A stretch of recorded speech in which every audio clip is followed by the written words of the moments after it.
Well, more soldiers are now in El Paso after they arrived at Biggs Army Field this weekend. The hundreds of troops arriving here and in San Diego are under orders from the Pentagon to support the ongoing border mission. NBC reports that this weekend's arrival of troops brought in approximately 250 service members, adding to the initial batch of troops who arrived at Fort Bliss on Thursday. And dueling addresses coming from Republican Congressman Tony Gonzalez and Democratic Congresswoman Veronica Escobar over the weekend. Gonzalez reiterating his support for the Trump administration and giving a clearer outlook on what we can expect to see within the coming weeks and months on the southern border. Escobar, on the other hand, denouncing recent moves, calling actions a waste of resources. Our KTSM 9 News reporter Jesus Balthazar heard from both representatives and brings us more.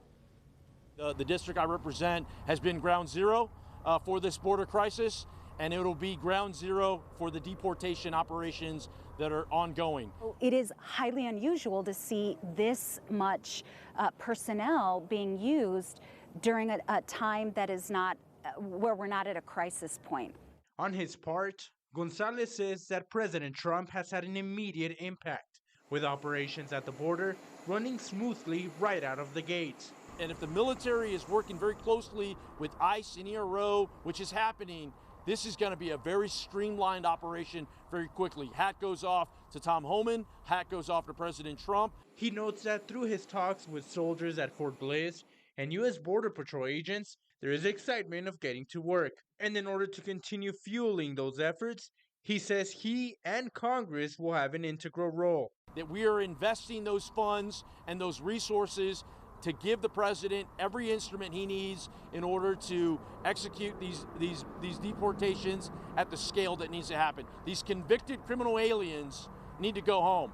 Escobar, on the other hand, criticized the use of Department of Defense personnel and fleets, saying the U.S. military should be directed to focus on what they're trained to do and worries it could leave the country vulnerable to bigger threats. Those resources are limited in supply. There's not just this unlimited access to military personnel planes. And when you take one or two out of rotation, literally you're taking them out of the hands of the Pentagon, which may need them for other purposes. Both Escobar and Gonzalez expect thousands of troops to arrive in the borderland in the coming days, weeks, and even months. But they ultimately disagree on the need for them. We are seeing fewer than 1,000 daily apprehensions along the entire U.S.-Mexico border per day right now. For context, that's lower than what we were seeing during Donald Trump's first administration, near the end of his first administration.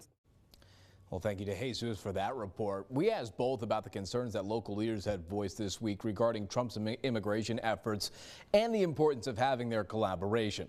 Gonzalez said local leaders and law enforcement have had many questions as to how things will work, but that he's very encouraged from the feedback he's received and said everyone is ready to work together.